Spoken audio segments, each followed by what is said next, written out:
So in this segment, we're going to be talking about M&S making a sort of the cost of the Northern Ireland Protocol to M&S being about £30 million already. That's within the space of what month are we in? Less than 6 months, because this article was written in May. The Northern Ireland Protocol has cost them because of all the paperwork and stuff like that, the checks, which again is another result of Brexit, despite what people have said. People blame the Northern Ireland Protocol, but the Northern Ireland Protocol is a product of Brexit. So this is from JP Campbell Biz. Open a window, keep your distance. Great name, guy. Great name. Saying M&S says Brexit has built about £30 million of additional costs into the island, into its island of Ireland business. It says that it is working on longer term initiatives, including a review of the European business models, local sourcing, and rerouting product through European hubs. So it's discussed further in this article from the Tory Graph, but basically, M&S are gonna, they're gonna reduce the trade. They're gonna start sourcing more products from European countries, sort of EU countries, to avoid all of the paperwork issues and things like that. So what that means is going to be problems for sort of UK producers that make products for M&S products. And it's going to be great for basically, I think quite a few European countries. It's going to be great for the Republic of Ireland because they're going to have more products sourced locally from the Republic of Ireland. Great for France, great for Spain. I think the Czech Republic is mentioned as well, where they're going to source products from these countries instead of from the GB, because if you source it from GB, there's going to be checks and paperwork and things like that. Whilst if you go from, say, if you source a product from Germany and you go through France, and then you go to Ireland, sort of the Republic of Ireland or Northern Ireland via a ferry instead of going through the land bridge, which was GB, then you avoid any customs issues. And we're going to see a lot more of that because at the moment, if M&S don't do that, then they're looking at a lot of costs here, which it's already cost them 30 million already, and that's how integrated supply chains are and how much of a problem Brexit is. Because once you implement any kind of friction into the supply chain, it causes massive problems and means things have to be rerouted. But that's just another Brexit win, I guess. So Marks and Spencers is poised to start buying more food from countries within the European Union as it battles border disruption in Northern Ireland. The firm plans to source more goods from companies on the continent as well as from Ireland and Northern Ireland after struggling to get English goods across the Irish Sea due to Brexit disruption, due to Brexit really.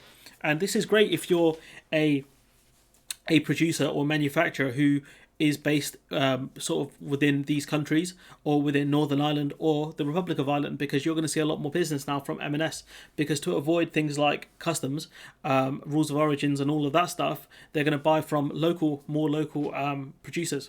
It's great news if you're one of the beneficiaries of this, because you could seek to gain a lot of money, and it does give you higher leverage with M&S, because say you're a farmer within I don't know, France, right?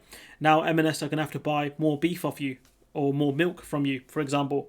And that means you can charge them a higher price because they don't have GB as an option right now to buy the milk from. If you see what I'm saying, I hope that makes sense. The company has been caught in the eye of the storm, and that is now seeking to reshape some of its supply chain. So the fact that they didn't do this already, sort of before the Northern Ireland Protocol was implemented, is a bit embarrassing from M&S. Maybe they believed Boris Johnson when he said that there would be no checks and things like that. But at the same time, for a big company like M&S to not see the writing on the wall is a bit embarrassing, especially since they could have consulted with trade experts and they would have told them the problems with the Northern Ireland Protocol. So I'm not sure why M&S have managed to have a blunder this big, to be honest, because they've lost out about £30 million when you think about it. So the most... go away, Michael Ellis. The most affected products are likely to be chilled oven-ready meals, such as M&S lasagna, which is made in England. So as far as I know of, the EU don't have rules on chilled meats. They're not generally allowed. So that's a problem. Especially if you say you're importing the pasta from, say, Italy or wherever, say another country, and then the meat is sourced from the UK, you're going to have problems with, customs, because some of the product is from the UK, especially if it's chilled. That means it does have a relatively lower shelf life than something that's frozen, and chilled sort of ready meals are sold at a higher price than frozen ones are because of convenience. So Clive Black, a retail analyst, this guy's an idiot, and we're going to talk about why in a second, saying it's been a real problem to try and rectify the issues around the Northern Ireland Protocol. He's saying it's obscene and a disgrace that bureaucrats in Brussels are thinking there is something potentially illegal or wrong for M&S lasagna. No, you massive idiot. Like, what they're doing is making sure that the meat is sourced properly, where it's come from, and things like that, because that's why we have the Northern Ireland Protocol, is to make sure everything going into GB is fine. Yeah, and you could argue that the UK haven't started doing mass deregulation, but the simple fact is these goods are checked so that they don't go into the Republic of Ireland via the back door. This stops a hard border being placed into the island of Ireland, right? Because those checks have to happen somewhere.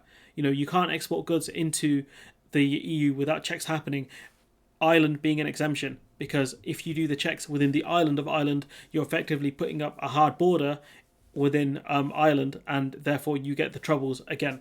So this guy, massive prick. Clave Black, massive idiot.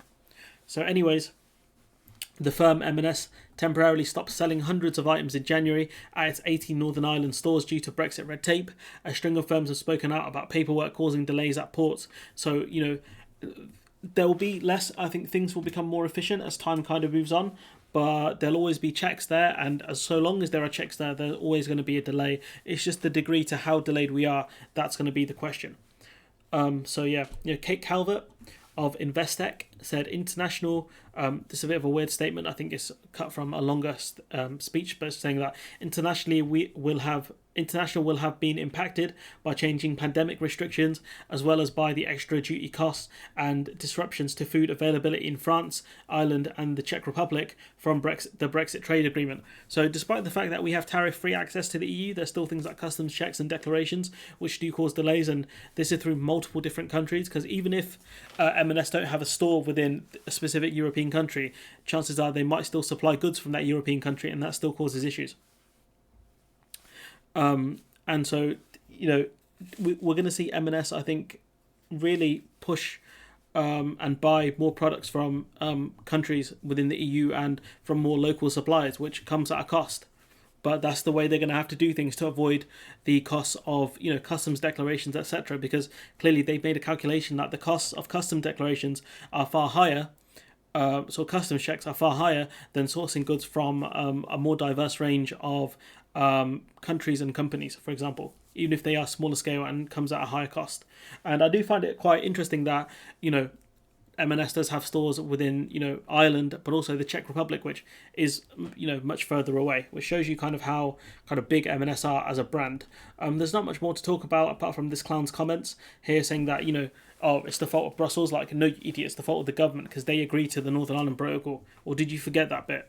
But, you know, the cost has been very high for M&S, you know. £30 million, it's a lot of money.